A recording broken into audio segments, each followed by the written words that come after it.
balik lagi nih di channel Pelangi Biru. Dari tadi ini udah ngetek 2 kali sama ini mikir mau ngebahas ramalan. Bingung juga. Karena nanti saya dibilangnya ngeduluin Tuhan segala macem. Kayak gimana ya? Terkadang saya suka bingung sama orang-orang negeri Wakanda ini. Gini loh.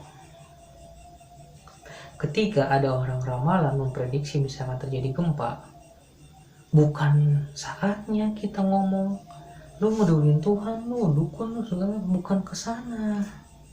Sebenarnya seharusnya yang kita lakukan itu kita mempersiapkan berkas-berkas penting, masukin ke dalam tas, taruh tempat yang misalkan bisa dijangkau ketika lu lari, kayak begitu. Bukan lu malah menghardik, menjudge kayak gitulah. Nggak gitu konsepnya. Karena kayak kemarin nih kejadian yang maaf kata yang kayak di Jawa Barat yang kemarin gede banget di Cianjur ya, itu saya udah mulai ngerasain 2 bulan apa sebulan kemudian saya kasih tahu kabar nih di WA saya. Wah, banyak yang ngatain dukun, so tau, malah sampai ada nih orang yang katanya berguru sama cucunya Nabi Muhammad. Gitu aja lah gue ngomong ya. Jadi itu orang mengaku cucunya Nabi Muhammad segala macem, terus dia punya aliran, punya yayasan segala macem, orang terpandang kayak gitu kan, bisa nyembuhin santet, bisa nyembuhin guna-guna segala macem, ya kan. Orang itu sendiri cerita ke saya, bukan saya mengada-ngada gitu kan. Akhirnya saya giniin, ya lu tanya dong guru lu kan tinggal deket situ, saya bilang gitu kan. Guru gua ngomong apa-apa segala macem, payah guru, saya bilang gitu aja, sengaja bikin panas. Wah, panas segala macem, keluar berucap kata kotor begini-begini. Kalau lu memang udah di tahap ngomong kalau orang-orang Islam makrifat, lu nggak akan ada marah coy, lu nggak akan ada marah, pasti lu akan banyak diem. Kayak gitu. Jadi saya di sini sebenarnya cuma mau nyampe kayak gitu. Terus ada juga kayak kemarin tiba-tiba awan tuh ngebawa kayak sesuatu hawa yang bener-bener nggak enak. Ada orang sini tuh nanya, kenapa ya ini begini, keceplosan saya, banyak yang mau mati. Dari kemarin mati mulu di sini, banyak banget, tiap hari ada. Pokoknya setiap subuh pasti ada yang ada mengumumin mati. Sampai ada orang biasa aja ngerti, ini hawanya hawa banyak yang mau mati kayak gitu. Dan yang gue salutnya lagi itu sama orang Indonesia yang katanya indigo, tapi kalau gue lihat ini bocah ini memang ada sesuatu hal yang di luar dari orang-orang biasa kayak begitu. Kayak dia bilang gempa di Turki terjadi, gempa di Papua terjadi, cuman dia nggak bilang secara frontal begitu. Dia cuma bilang Indonesia di bagian timur, di laut ini, di dekat ini, begitu. Karena siapapun orangnya nggak akan ada yang bisa melihat detail jam, waktu, hari, kapan, letak di mana, nggak ada yang bisa kayak begitu. Nah, balik lagi nih ke ramalan. Ramalan itu ada 2 versinya kalau untuk saya sendiri ya.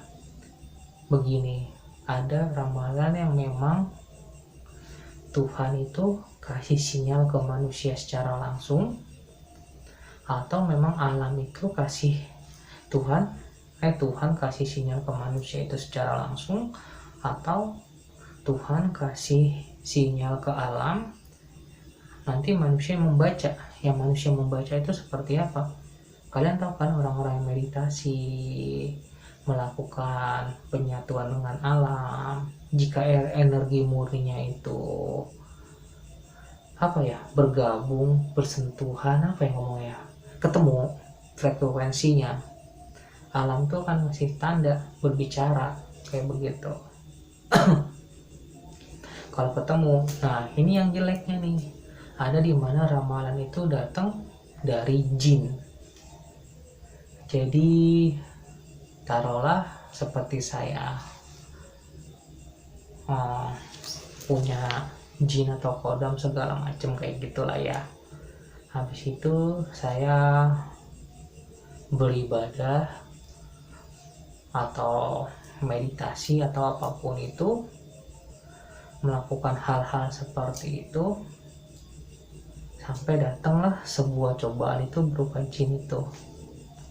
Nah jin itu nanti tuh yang akan ngasih tahu ini begini ya, itu nanti akan kejadian. Cuma nanti timbal baliknya itu begini, antara jin itu mau minta makan, minta diurus, atau jin itu nanti menyesatkan. Jadi lu percaya dengan jin itu, jadi lu jatuhnya menduakan Tuhan gitu, dan itu menyesatkan. Memang tujuannya seperti itu. Dari mana jin itu dapat informasinya? Mungkin kalian ada yang di nonton channel ini ngomongin hadis-hadis Al-Quran segala macem, mungkin kalian bisa cari. Ada sebuah cerita, saya ngomong cerita aja lah, nggak mau ngomong hadis atau segala macem.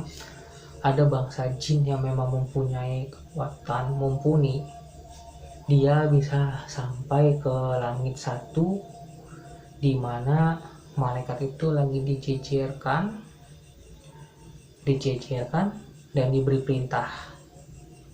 Setiap malaikat tuh, misalkan si A, lu nanti tugas lu itu hari Senin turun hujan di kota ini. Si B, nanti tugas lu itu buat angin puting beliung di kota ini, kayak begitu. Nah ini jin ini mendengarkan kayak gitu. Nanti ketika dia udah mendengarkan, dia dapat dia pulang, masih tahu ke manusia yang tadi itu. Tapi ada kalanya juga ketika dia mendengarkan, itu dilempar sama Tuhan atau sama siapa, gue lupa itu. Dilempar dengan bara api, dia terluka, jatuh kayak begitu.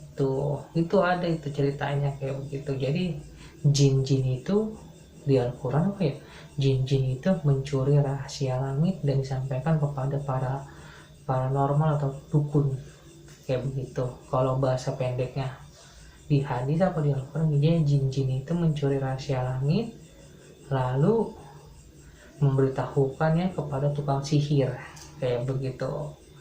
Kalau secara detailnya kayak begitu, dia naik sampai ke lapisan itu, dia mendengarkan, langsung pulang, didengar, dikasih tahu. Ada juga di saat dia mendengarkan, dilempar, jatuh kayak begitu. Jadi ramalan itu kayak begitu.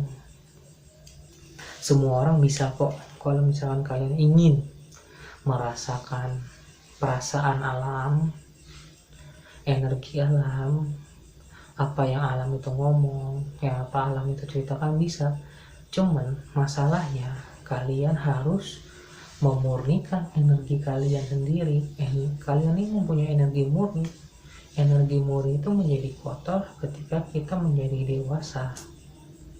Kita berbohong, itu aja udah bikin kotor.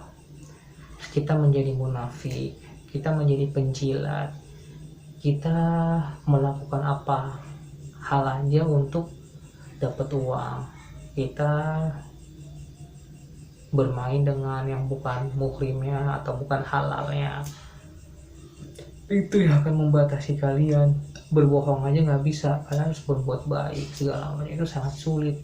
Makanya sampai ada orang bilang dia bisa astral projection, bisa sukmanya keluar, bisa menurunkan hujan, memindahkan hujan. Aduh, saya udah geleng-geleng aja dah. Saya percaya jika dia memang energi murninya murni, bersih. Cuman nyari di zaman sekarang itu gimana ya?